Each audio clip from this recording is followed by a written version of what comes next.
Jueces capítulo número 2, versículo número 1 al 5. Cuando lo tenga, dice un fuerte amén. ¿Lo tiene, iglesia? Quiero escucharles a todos, hermanos. Ayúdenme en la lectura. Dice Jueces capítulo 2, versículo número 1.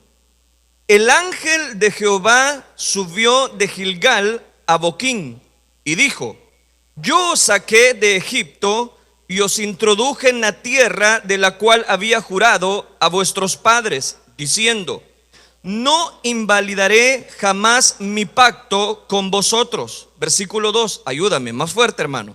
Con tal que vosotros no hagáis pacto con los moradores de esta tierra, cuyos altares habéis de derribar, mas vosotros no habéis atendido a mi voz. ¿Por qué habéis hecho esto? Por tanto, yo también digo: no los echaré de delante de vosotros, sino que serán azotes para vuestros costados, y sus dioses os serán tropezadero. Cuando el ángel de Jehová habló estas palabras a todos los hijos de Israel, el pueblo alzó la voz y lloró. Versículo 5. Y llamaron el nombre de aquel lugar Boquín, y ofrecieron ahí sacrificios a Jehová. Amén. ¿Cuántos dicen amén a esa palabra, hermanos? Pueden sentarse, tengan la bondad de sentarse, por favor. Pueden sentarse. Hermanos, hemos leído estos primeros 5 versículos de este capítulo número 2 del libro de los Jueces, que nos hablan precisamente del momento glorioso, esplendoroso para el pueblo de Israel. Era el momento exacto donde se llegaba al cumplimiento. La prosperidad había llegado precisamente para Israel después de que ellos habían naufragado en el desierto. Y si nos vamos más puntuales a este detalle, Israel había atravesado momentos de esclavitud, momentos en los cuales había sido para esa antigua generación muy difícil sobrellevar todos esos elementos, no solamente en cuanto a la cautividad, sino porque no poseían un líder, una visión. Y recuerde que el pueblo sin visión se desenfrena. Y es en este momento donde ellos han logrado coronar la carrera, llegar a la Canaán prometida. A estas alturas Josué ya había repartido, conforme los mandamientos de Dios, aquella tierra por heredad. Es algo así, hermanos, como cuando después de una planificación que usted ha tenido, usted logra aquella meta, logra aquellos sueños cumplidos, logra aquella satisfacción en su alma. ¿Qué es lo que pasa en ese momento por su mente cuando hemos logrado alguna satisfacción en nuestro corazón? Usted se pone, ¿cómo se pone usted? Alegre. ¿Por qué? Porque usted ha logrado llegar al cumplimiento. Y es más, recuerde que a Israel no solamente ellos iban a entrar y ahí ya estaba todo servido. No, ellos tuvieron que conquistar. Recuerde la toma de Jericó, recuerde pasajes extraordinarios bajo el liderazgo y el nombramiento de Josué, hijo de Nun, que estaba precisamente marcando los tiempos. Aunque Moisés ya no estaba, por medio del liderazgo de Josué, el pueblo disfrutó de la tierra prometida. Entonces el pueblo estaba bajo esa algarabía, bajo esa satisfacción, bajo esa bendición de parte de Dios. Es en ese momento donde encontramos este pasaje de la Escritura. Israel ya tenía esa satisfacción, ha dado gracias a Dios, pero como si eso fuera poco, también encontramos que el ángel de Dios, según el versículo número 1, abra su Biblia, dice que el ángel de Jehová subió de Gilgal a Boquín. Lo que tenemos acá, hermanos, para ir por partes, lo que tenemos acá es una teofanía. ¿Y qué es una teofanía? Es una manifestación de Dios en la Biblia. En muchas oportunidades encontramos dentro del Antiguo Testamento que Dios se le apareció a diferentes personajes, sobre todo a los patriarcas. Y encontramos la aparición de Dios, por medio de esa figura de ángel, y ya le voy a explicar eso de la teofanía, encontramos hablando con Abraham. ¿Se recuerdan de ese pasaje?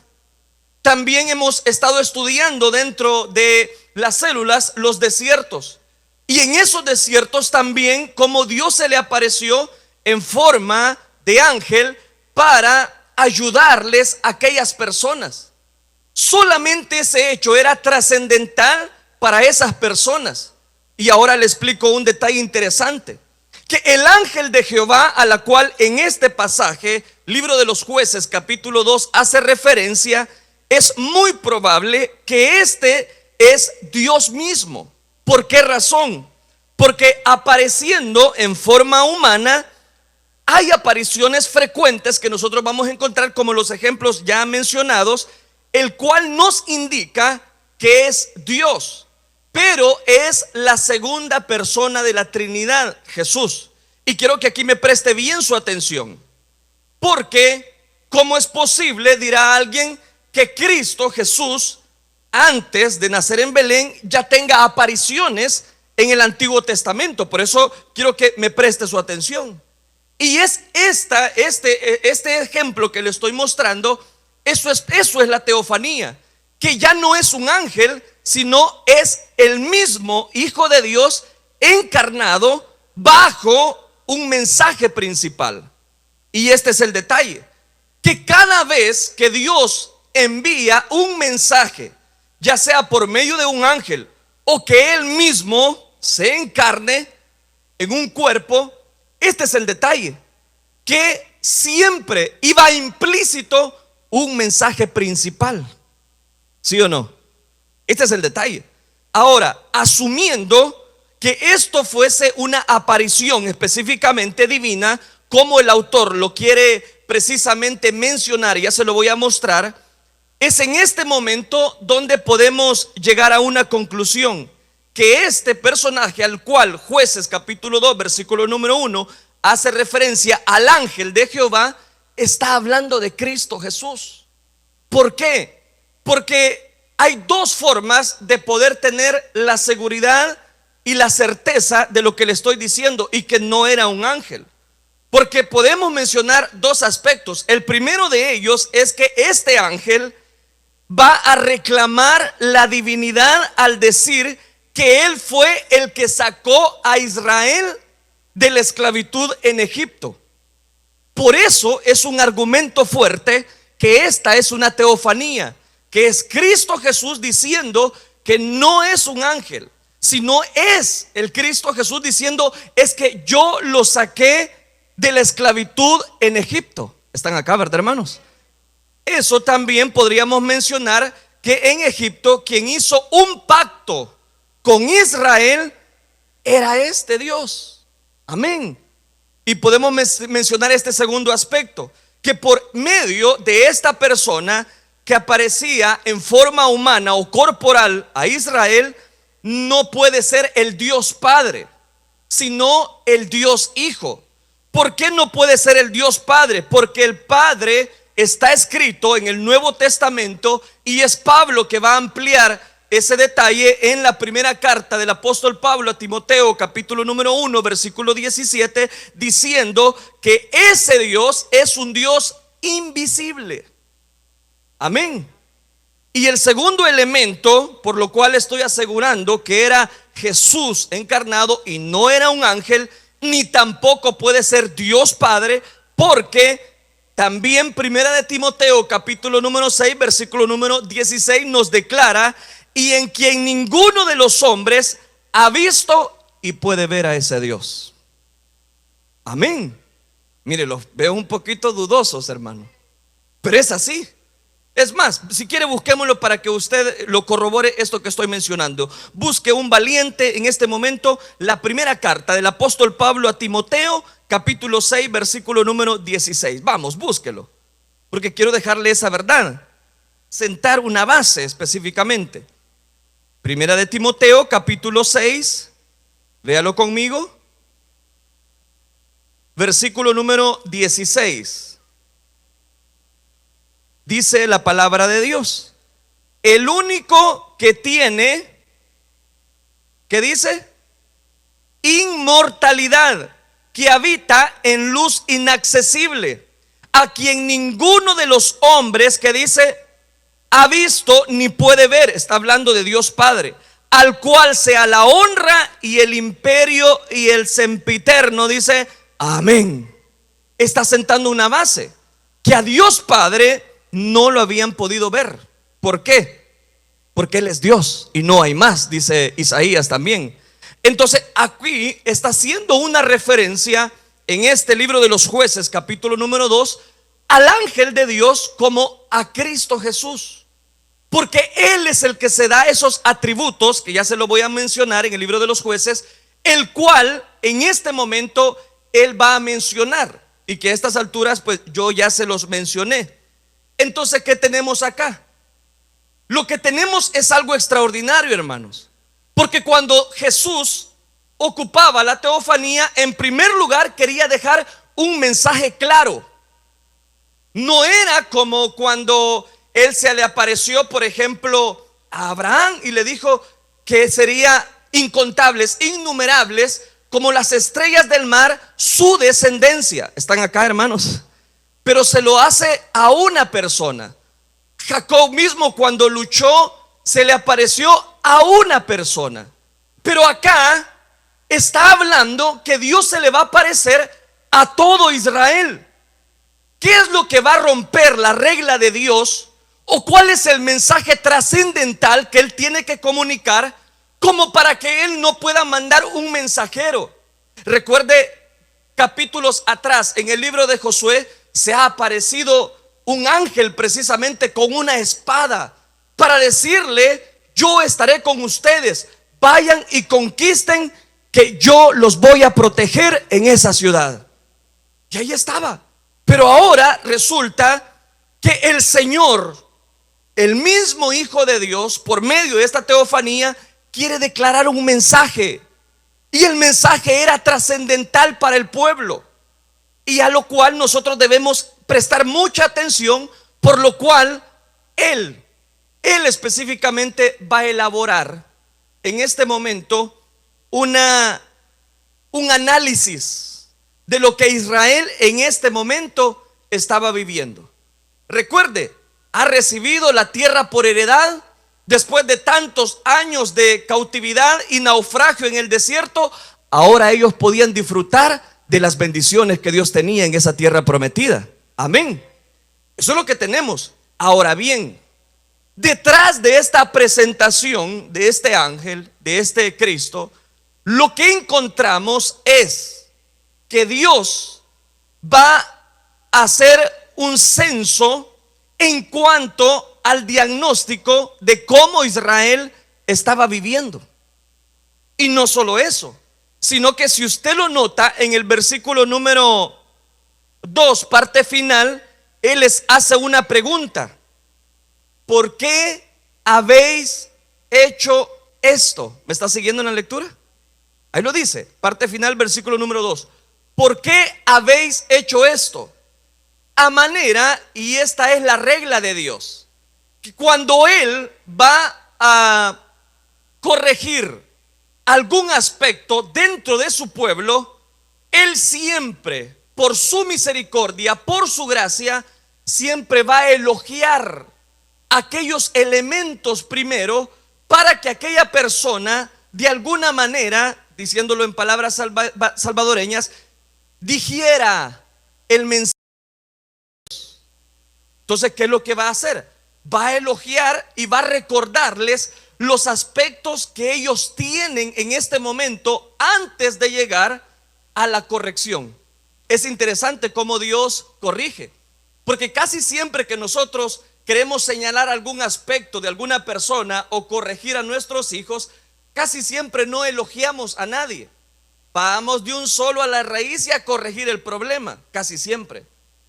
Pero la regla de Dios es que siempre va a llegar su gracia, su misericordia, su amor, recordándonos las bendiciones que hemos recibido, para que en ese momento nosotros entendamos qué es lo que Dios quiere hacer de aquí en adelante. Ese es el punto. Y yo podría poner bajo esta introducción y bajo este contexto que le he mostrado, lágrimas sin arrepentimiento. Ese sería el tema. Lágrimas sin arrepentimiento. Bajo esa expectativa, veamos el versículo número 1. El ángel de Jehová subió ¿de dónde? De Gilgal a Boquín, y dijo, número 1, hace 3 análisis. Número 1, yo os saqué de Egipto. Mire qué lindo. Número 2, y os introduje en la tierra de la cual había jurado a vuestros padres. Tercero, no invalidaré jamás mi pacto con vosotros. Esos 3 elementos son elementos indispensables que ahora yo quiero recordarles y que el Señor los está llevando a mención antes de corregir precisamente a su pueblo. Es como cuando usted va de pronto a pasar consulta y saben que el medicamento que usted le van a aplicar de alguna manera va a dejar un dolor. Una vacuna, por ejemplo, tienen que aplicarle cierto fragmento de alcohol para que usted suavice aquella vacuna, ¿sí o no? Hay personas que tienen muy buena mano y que no se siente literalmente, pero casi siempre las personas le dicen, respire profundo, porque va a ir la vacuna. Eso es algo así, hermanos, perdonen la figura, pero es algo así lo que Dios está haciendo. Dios va a elogiar aquellas cosas que ha hecho por su pueblo Israel. Y quiero recordarle que como estamos hablando de una teofanía de Cristo Jesús, entonces es aplicada para la iglesia hoy en día. ¿Están acá? Primero, yo os saqué de Egipto. Yo los saqué de la esclavitud. Quien te ha comprado a ti, iglesia, no es un mortal, no es un ser humano, es el Rey de Reyes y Señor de Señores.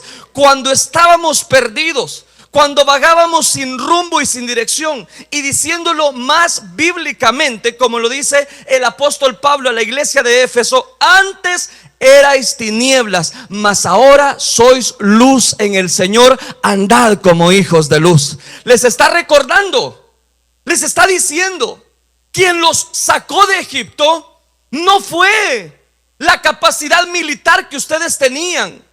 Yo los saqué de Egipto. Yo los saqué bajo esa servidumbre. Les está recordando todo lo que Él había hecho por ellos.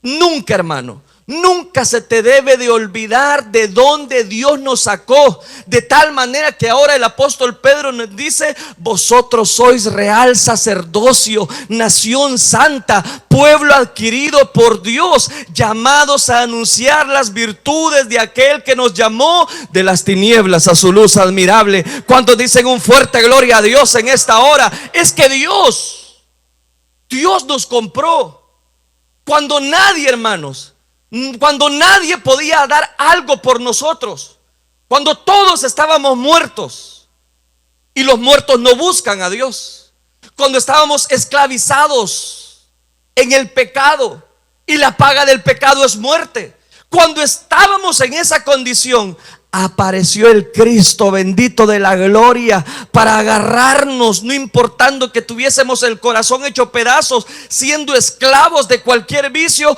Él nos compró. ¿Cuántos se alegran por eso?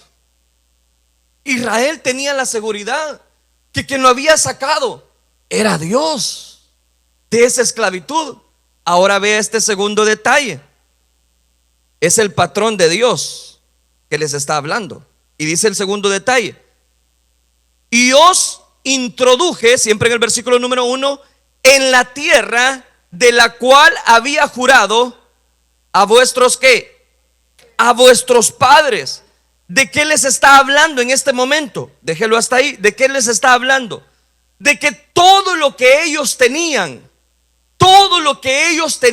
esa porción de tierra por heredad, ese asentamiento, esa tribu donde Él había establecido precisamente a cada uno de ellos, era porque Dios se los había dado. Ahora quiero aplicarlo a nuestra vida, ahora para la iglesia. Él no solo nos sacó del pozo de la desesperación, no solo nos rescató de la esclavitud, sino ahora también nos recuerda que todo lo que usted y yo tengamos, materialmente hablando, espiritualmente hablando, es porque Dios lo ha dado. Alguien dice, no, pero es que a mí me ha costado, yo trabajé, pero Dios le dio ese trabajo. Alguien dirá, no, pero eso a mí me costó. Sí, pero eso Dios se lo ha dado. Todo lo que nosotros tengamos se lo debemos a Él, como dice esa alabanza. Entonces Israel, Dios le está recordando que si estaban en un tiempo de bendición, que si estaban teniendo o gozando de esa porción de tierra, no era por el esfuerzo de ellos, no era por el buen liderazgo de Josué y Moisés, no era por los clanes que habían sido establecidos a través de las tribus, sino era por la bendita misericordia de Dios. Entonces, si hoy, hermanos, estamos en este lugar participando de la mesa del Señor, si hoy somos coherederos de eterna salvación, no es porque somos los niños bonitos de Dios. Éramos los más dignos de conmiseración sobre esta tierra, pero cuando Cristo apareció, Él nos compró a precio de sangre, no con oro, no con plata, no con piedras preciosas, sino con la sangre bendita de su Hijo Jesucristo. Razón suficiente como para que en esta hora usted pueda decir un fuerte gloria a Dios. Pues así estaba el pueblo, estaba gozoso, disfrutando de las bendiciones. ¿No es cierto que cuando nosotros venimos a Cristo Jesús, Dios nos empieza a bendecir? ¿No los bendice Dios a ustedes? Dios nos guarda, nos protege.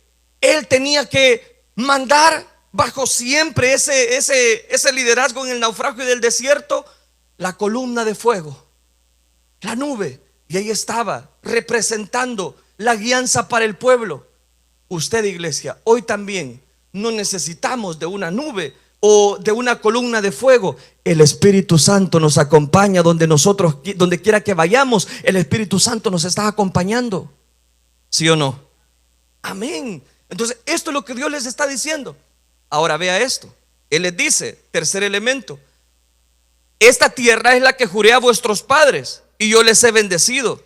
Y ahora Él dice, no invalidaré jamás mi pacto con vosotros. ¿Qué es un pacto, hermano? Así, con las palabras que usted tenga en este momento, ¿qué es un pacto? ¿Un trato? ¿Qué más? Una promesa. Dios había dado una promesa para ellos. Dios había hecho un pacto con ellos. Y el pacto no iba a tener, voy a decirlo, rompimiento bajo Dios. Dios no es hombre para que mienta, ni hijo de hombre para que se arrepienta. Lo que Él dice, se cumple. ¿Es así o no es así? Entonces Dios le dice, no voy a invalidar jamás mi pacto con vosotros. Es algo extraordinario. Porque ahora vea el cuadro. Recuerde que está esa teofanía. Y ahora no es a un hombre. Tiene reunido a todo el ejército, a todo el pueblo de Israel. Los tiene reunidos a todos. Y les ha recordado que Él los ha sacado de la esclavitud, de que Él los ha bendecido ya con la tierra de la promesa. Y como si fuera poco, les dice, ¿se recuerdan que yo hice un pacto con ustedes? Y que a pesar de sus caprichos, a pesar de sus indiferencias para conmigo, yo voy a validar ese pacto y lo voy a cumplir. Oiga, hermano, este Dios es extraordinario, porque se cumple una vez más lo que usted también y yo sabemos, que Dios no nos paga según nuestras obras. Nosotros pobres mortales de la tierra somos, pero el Dios al cual nosotros hemos creído es un Dios que promete. Y cuando Él promete y cuando Él hace un pacto, Él lo cumple. ¿Cuántos de los que estamos acá normalmente hemos hecho un pacto? Voy a suavizar esa palabra. Hemos hecho un compromiso con Dios y le hemos dicho al Señor, Señor, si tú me permites ingresar a este trabajo, yo te prometo que voy a servir este año. ¿Cuántos de los que estamos acá bajo la tinta, bajo el reglamento de Dios, No hemos firmado un pacto precisamente con Dios, bajo palabra, bajo bendición. Y Dios dice, yo lo voy a cumplir porque soy Dios. A pesar de todo, a pesar de lo que ustedes han hecho, este Dios es amoroso, hermano. Ahora bien, ¿qué es lo que está el pensamiento del pueblo al oír estas palabras? De parte no de Josué, no de Moisés, que a estas alturas ya no está, no del líder que él ha levantado o el sucesor que él ha levantado.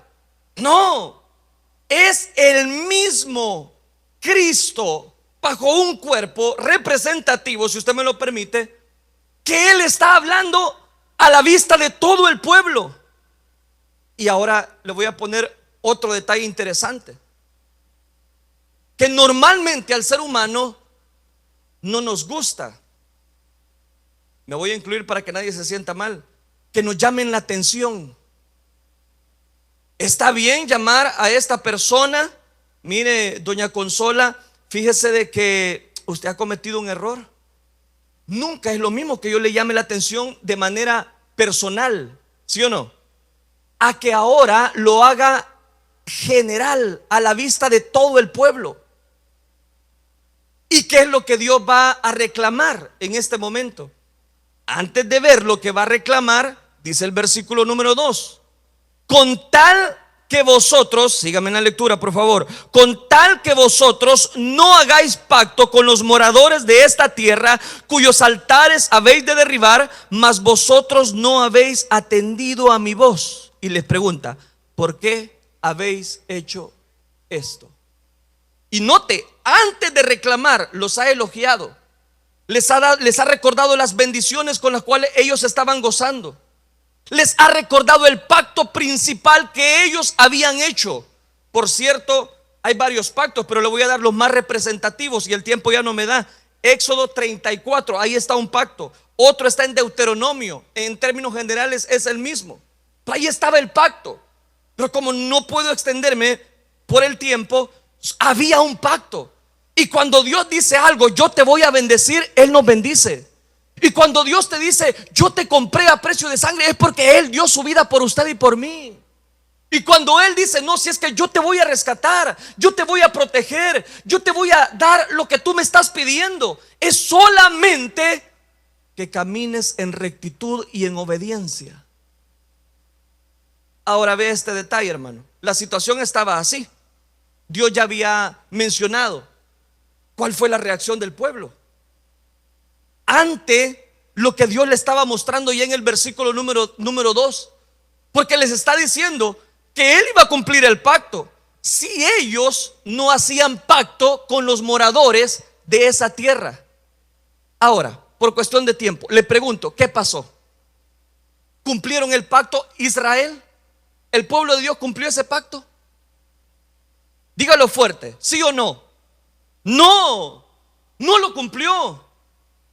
Y esto que vamos a ver acá, hermanos, por lo cual yo le puse lágrimas sin arrepentimiento, porque hay personas que pueden de algún momento emocional en el culto, cuando la predicación se está dando, sentir de alguna manera que Dios está obrando y está ahí. El pueblo de Israel estaba siendo señalado. En vez de celebrar la gran bendición que tenían de ahora no ser un pueblo nómada, sino que ahora disfrutar de las bendiciones de Dios, ahora Dios les está recordando el pacto y les está señalando. Y ahora versículo 3: por tanto, yo también digo, no los echaré de delante de vosotros, sino que serán azotes para vuestros costados, y sus dioses os serán ¿qué? Tropezadero, como diciéndoles, yo cumpliré mi pacto, yo los he protegido, yo los he bendecido, yo los he guardado. Pero debido a que ustedes no quisieron obedecer o rompieron ese pacto, y ustedes negociaron con los habitantes de esta Canaán, por lo tanto, dice él, ahora yo los voy a entregar a ellos, y ellos van a hacer una herida en su costado, Y ellos también, les dice, van a ser tropezadero para sus vidas. Oiga, la situación se complica. La situación se pone dura. Porque normalmente, como le dije, nos gusta que nos señalen los aspectos, pero de manera individual. Aquí Dios les está llamando la atención a todos. Pero tenemos dos figuras, présteme atención. La primera, ¿cómo se sintió Josué? Piénselo, que era el líder en esta época. Segundo, ¿cómo está el pueblo? ¿Cómo está el pueblo? Aquí lo podemos ver, versículo 4. Cuando el ángel de Jehová habló estas palabras a todos, mire, a todos los hijos de Israel. ¿Qué hace el pueblo? El pueblo alzó su voz, préstame atención, y lloró. ¿Por qué lloró? Quiero escucharles ahora. Ya hablé mucho yo. ¿Por qué lloró el pueblo? Por arrepentimiento. Pero uno, oiga, puede llorar, puede buscar de alguna manera, y se lo voy a decir más claro, puede hasta creer que la bendición de Dios está.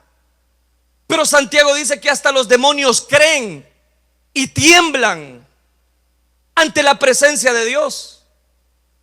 Y como le dije, no era cualquier persona, le está hablando en una teofanía Dios, la segunda persona de la Trinidad. Y las palabras no eran tan alentadoras.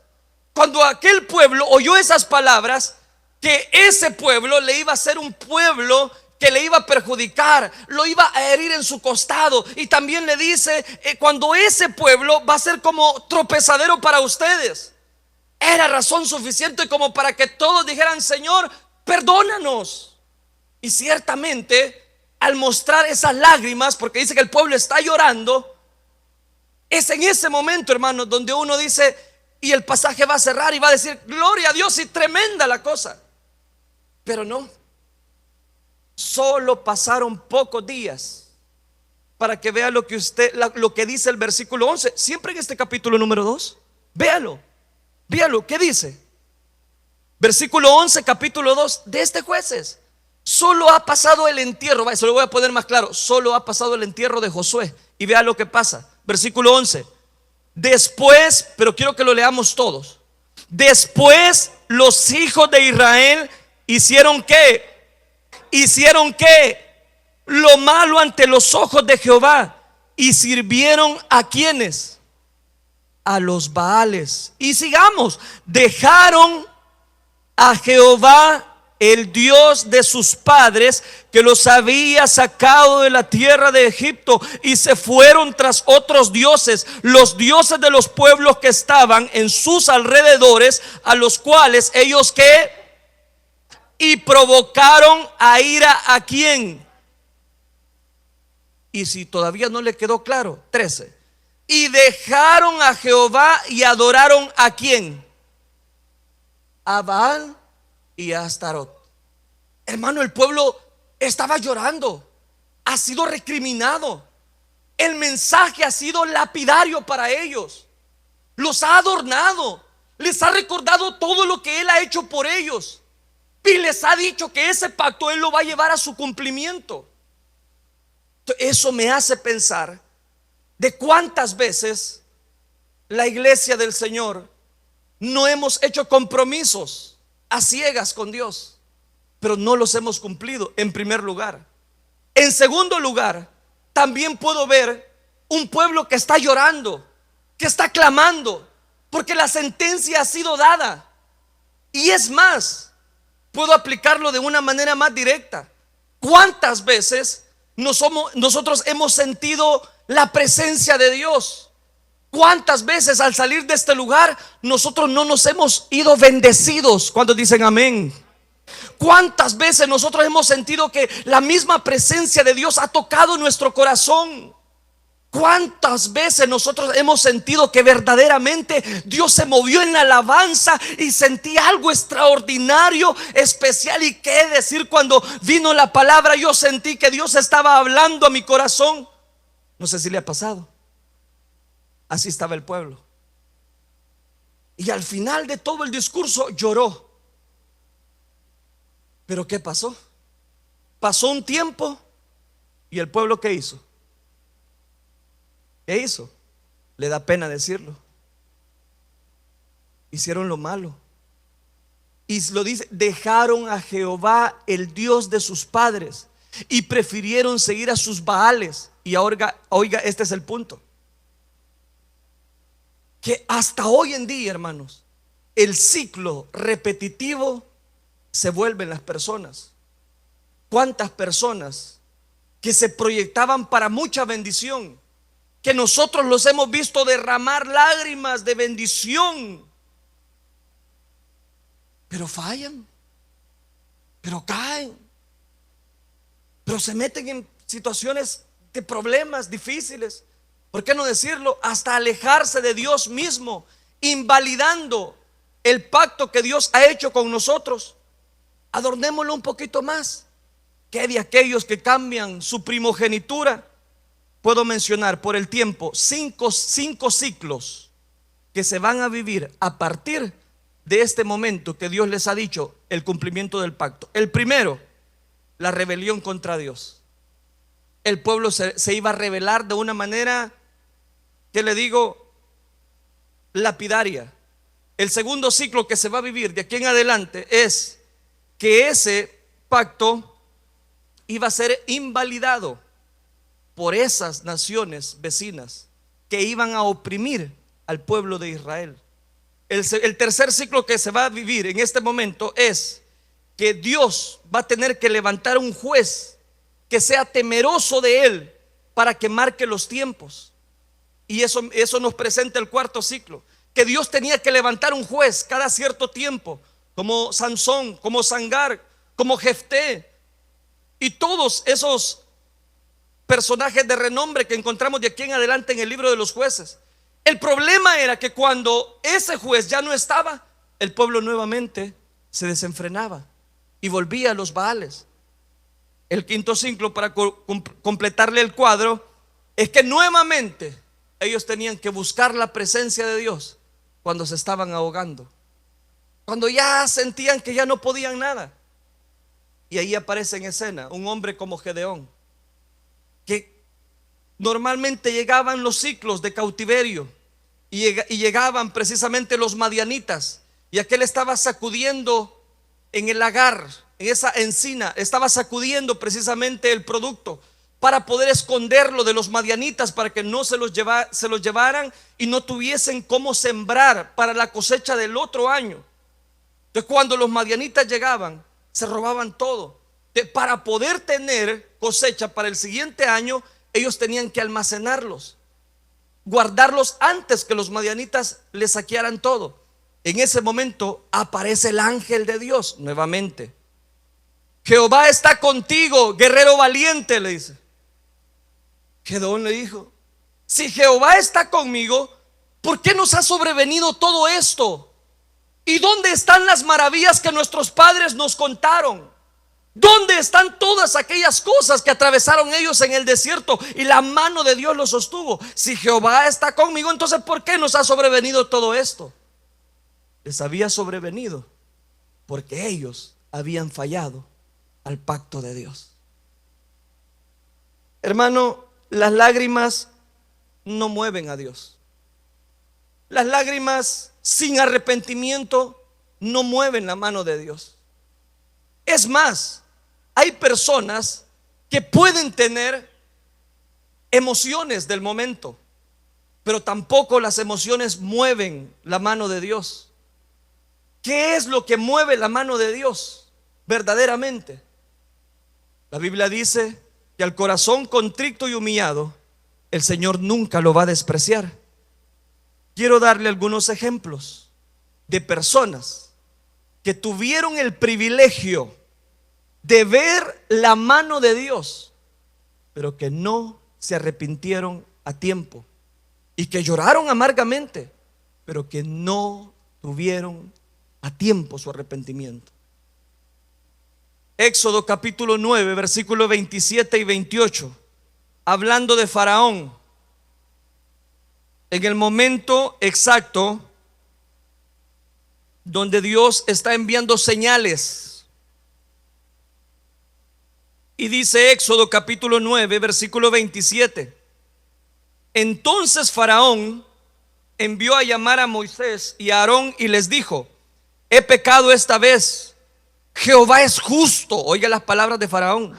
Y yo y mi pueblo impíos, orad a Jehová para que cesen los truenos de Dios y el granizo, y yo os dejaré ir y no os detendréis más. Faraón estaba viendo las señales directas de Dios. Y en un momento de emoción él dijo: ya no aguanto. Moisés, Aarón, platiquen con su Dios. Sí, no es mío, pero platiquen. Hoy sí, ya estuvo. Que el granizo se vaya, que los truenos ya no estén. ¿Cuántas personas por emociones no han dicho: hoy sí, yo voy a cambiar? Y al igual que Faraón, ¿qué pasó con Faraón? Después de este relato, enfureció su corazón. Solo fue cuestión de que amaneciera el siguiente día y él ya dijo: no. ¿Tan corto es el ser humano que aún el dolor, las lágrimas hacen invalidar el pacto con Dios? Por el tiempo. Segundo ejemplo, libro de Números capítulo 22 versículo 34. Balaán. Rápido, si quieres no lo busca, yo se lo leo. Entonces Balaán dijo al ángel de Jehová: he pecado, porque no sabía que tú te ponías delante de mí en el camino. Mas ahora, si te parece mal, yo me volveré. ¿Y qué pasó? Los veo todos dudosos, hermano. ¿Sabe qué pasó? Aquel siguió con su protocolo. Aquel siguió porque era un falso profeta. Y vio que un animal le estaba hablando. Pero aún así, él mostró un corazón endurecido y siguió sus pasos, siguió su protocolo. El último ejemplo, versículo específicamente, dice la palabra de Dios: Judas. Eso lo encontramos en el Evangelio de Mateo, ya en el Nuevo Testamento.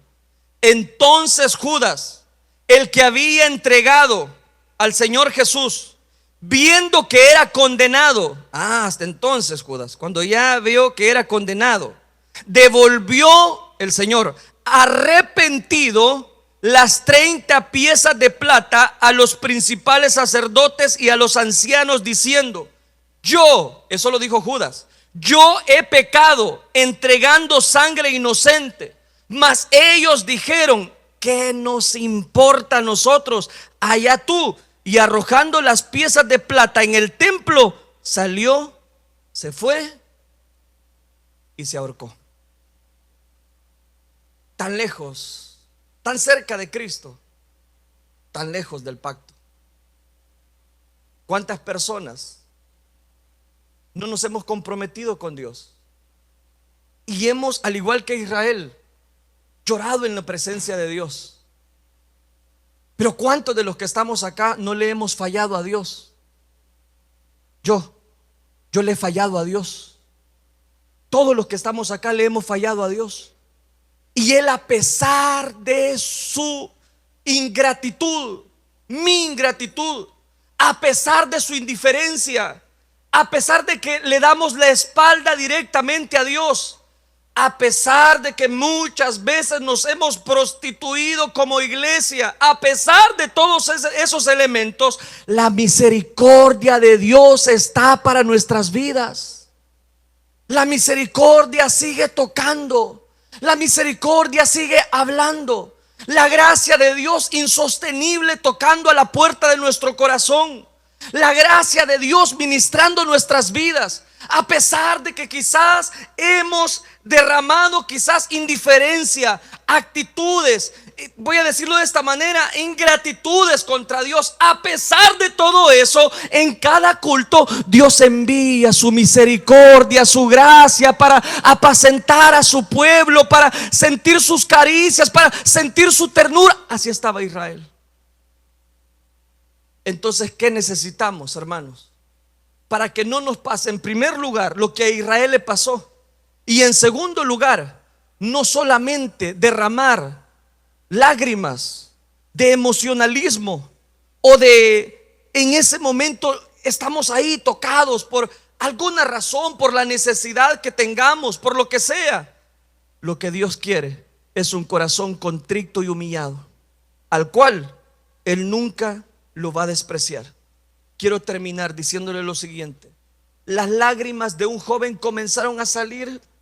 Lloraba como un niño, lloraba de una manera que pocas veces, por la maldad que él había cometido, se había logrado ver cómo lloraba tanto. Las palabras de un prestigioso periódico de Nicaragua, al exponer el caso de este joven llamado Carlos Ramón Rugama, dijo: las lágrimas no convencen al juez. Ese fue el titular. Las lágrimas no convencen al juez. Aquel joven empezó a llorar y empezó a decir: si es que mire, yo lo hice porque fue un momento de locura. Lo estaban culpando por matar, por asesinato, y habían testigos. Los testigos habían declarado frente a toda aquella corte.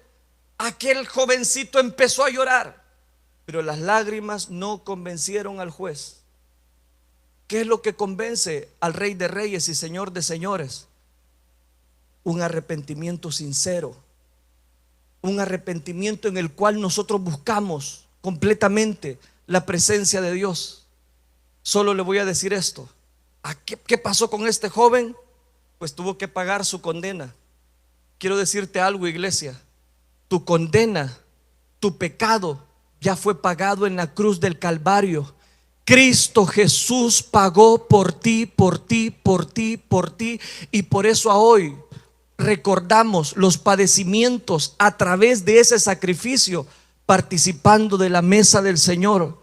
Quizás indignamente, quizás, digo yo, pero lo que sí es cierto: la misericordia de Dios está para nuestra vida. La misericordia de Dios está tocando la puerta de tu corazón, y es en este momento donde nosotros podemos buscar la presencia de Dios. Yo quiero invitarle a todos que se pongan de pie y cierren sus ojitos. El pueblo siguió llorando al ver el dictamen de Dios. Era el momento donde ellos tenían que valorar el compromiso que estaban haciendo y que Dios les había dicho: yo no voy a romper, voy a cumplir mi pacto. Y ciertamente Dios lo cumplió. Dios los guardó.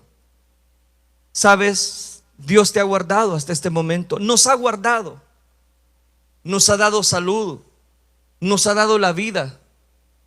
Qué precioso es que todo en este momento donde hemos recibido enfermedades mortales, Dios te ha guardado, Dios te ha protegido, y Dios no ha dejado que ningún familiar quizás perezca en tu vida, en tu familia. No es razón suficiente como para que usted levante sus manos al cielo. Levante sus manos al cielo entonces y dígale al Señor: Señor, aquí está mi vida, aquí está mi corazón, aquí está, Señor, mi corazón contrito y humillado. Ahora, hermano, yo quiero que usted empiece a platicar con Dios. Yo quiero que en este momento todos, hermanos, de manera individual, platiquemos con Dios. ¿Está en este momento Dios? Sí, aquí está. Aquí está la presencia de Dios. Y si quieres llorar, llora. Si quieres sentir la presencia de Dios, pues siéntelo. Si quieres que en este momento Dios desborde su Espíritu Santo en tu vida, hazlo con toda libertad.